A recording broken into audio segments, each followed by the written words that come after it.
In this video, we're going to go over how long it takes to be good at DJing. DJing is quite misunderstood. A lot of people think it's easy and anyone could do it, but it's not. There's actually a lot to it, and it takes a while to get going. So let's go over some of the tricks, some of the skills you need, and how long it will take you to master each one. First of all, what is a DJ? A DJ is someone that selects tracks, plays music to keep a crowd happy and keep them dancing. But by that definition, it would mean that anyone who created a Spotify playlist and pressed play would be a DJ. There's obviously a lot more to it than that. For example, a DJ needs to be able to read the crowd and respond to that crowd and play tracks that they know that they are going to enjoy, basically, and that keeps the vibe up, keeps the energy levels up, and makes for a great night. So what are some of the skills that are needed? Well, as I mentioned, reading a crowd is one of them. And it's actually one of those skills you can only really learn by getting in front of a crowd and start doing gigs. And then you start doing it intuitively, basically. You respond to the crowd, you see what they're reacting to, and that allows you to adjust tracks and select tracks based on what's going to work well for that crowd. But then we get into the actual technical skills. And as you know, to create a DJ mix, a successful DJ mix, you need to be able to seamlessly mix tracks as well as possible. And there's a few different ways to do that. We'll start with the most basic, and that would be blending. This is where you take the outro of one track, so where it's breaking down to the end of the track, and you mix it into the beginning of another. Now, we'll come on to beat matching in a moment, which is more of a advanced but essential skill for DJs. But blending is essentially when you don't have drums and you don't have vocals, or at least you have those on only one track. And blending is one of the easiest things to learn because as one track is fading out, you can bring the other one in as it fades in. And doing this with instrumental parts makes it a lot easier. It may not be perfectly in time to begin with, that comes with beat matching, but by blending tracks in this way allows you to get going and actually create a seamless mix of music or a seamless blend of music. So that you can get going really within a few hours. And that comes down to knowing your tracks, which you may have guessed is another skill itself. So when you get going with DJing, one of the most important things to do is know your tracks back to front. And this you can do quite easily. You just get a set of 10, 20 or 30 tracks that you want to begin with, and you can just put them on your phone, plug them in, and as you go about your day, as you go about your commute, just listen to those tracks on repeat until you know them back to front. So let's just do a quick working out. Say a track is 3 minutes long and you need to listen to it 5 times to get to know it, then that's going to be 15 minutes per track. So 10 tracks is going to take maybe an hour, a couple of hours. But as I said, you can do this on the go all the time. So as you get new tracks, just add them to your playlist and make sure you are learning them back to front, because that is one of the key skills really, is knowing exactly what is going on with your tracks, what's going to happen next, and that allows you to blend. Now, when we come on to the more advanced DJ skills, then we get into beat matching. Now, beat matching is where you actually adjust the speed of your tracks. So say one is at 130 beats per minute and another one's at 140 beats per minute.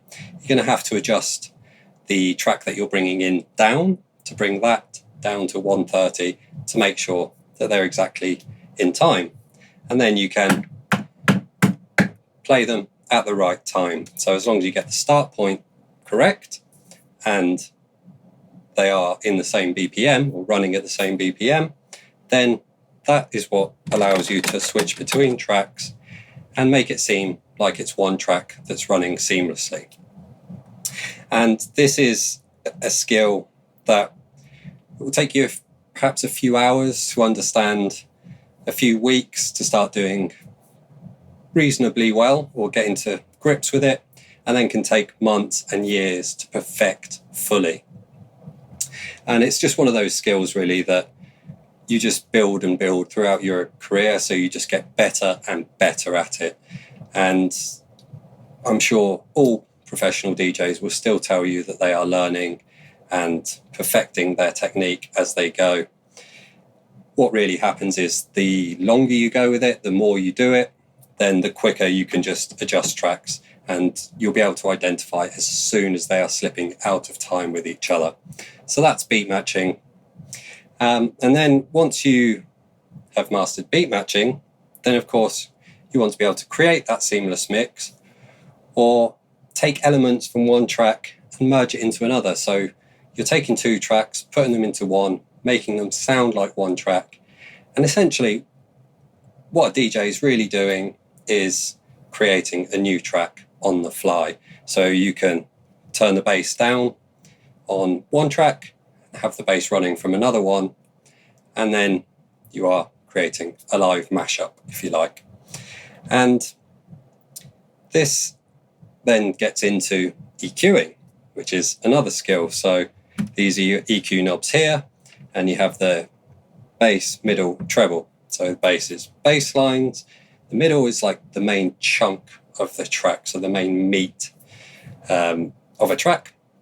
And then the tops are, or highs, are the vocals and lead lines, melodies, things like that. So they don't cut out every single frequency, but it is knowing EQ skills that really allows you to blend these tracks seamlessly. So beat matching and then EQing will be the top sort of staple skills that you'll need to be considered a professional or good DJ.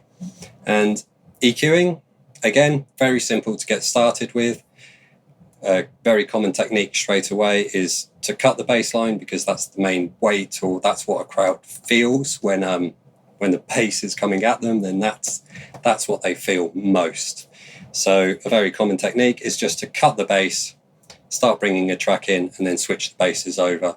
And that's when the crowd will know that a mix is happening, because they'll feel it, basically. So EQing is another one. Takes a few hours to kind of get your head around, and the best way to learn really is just have a single track playing by itself, and then cut the highs, the mids, and the bass out, and just listen to what each knob does, basically, what each one controls.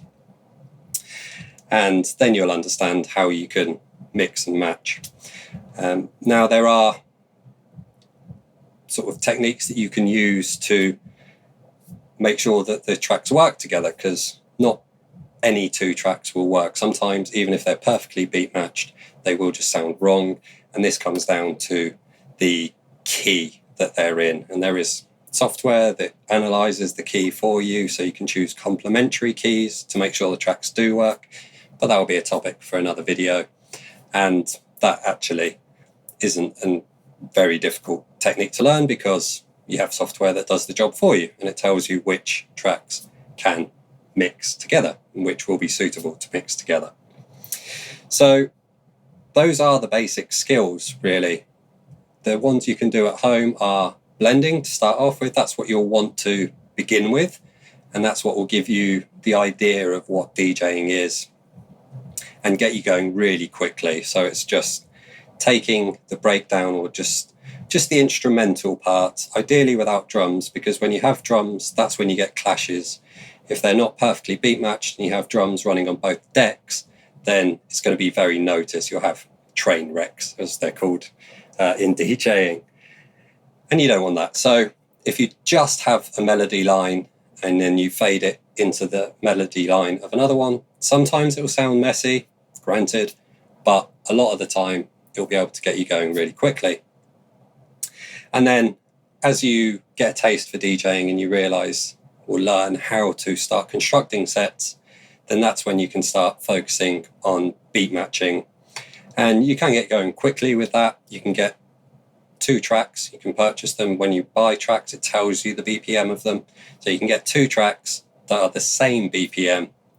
And then, you can just have both speeds set on 0. So they're both running at the same time. And then you can practice the start points. and getting the tracks to start at the right time, and you'll know that the drums are then running in time. What this will do is start training you how to hear when one beat is out. So it's a good idea to start with BPMs the same on both, and then obviously once you've got an idea of how to adjust tracks and bring them back in line together so the beats are always running at the same time instead of running separately, that's when you'll hear them, is when the beats are not in time. You want them always hitting at the same point, particularly the bass drums. Then you'll start getting a handle on beat matching.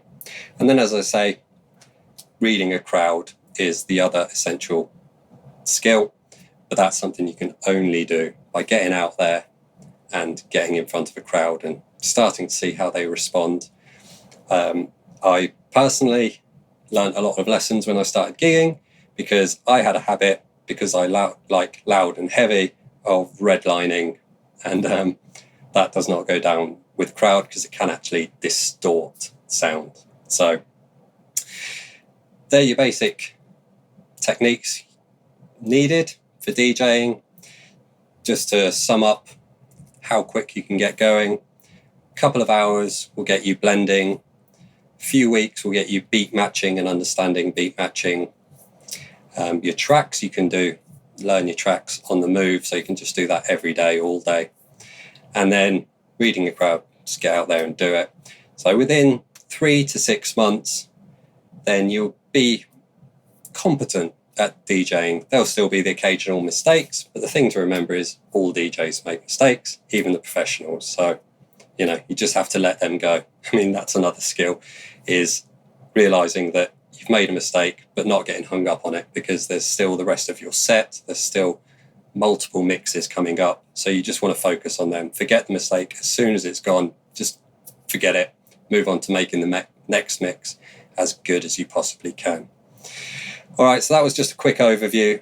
There are more in-depth tips and explanations on the website. So if you go to bestdjsetup.com/learning, then you'll be able to find a full in-depth article that breaks down exactly how long it will take to learn each skill. And there's a chart there that just shows you exactly what you can expect from DJing. All right, please comment, subscribe. You know what to do. Thanks for watching.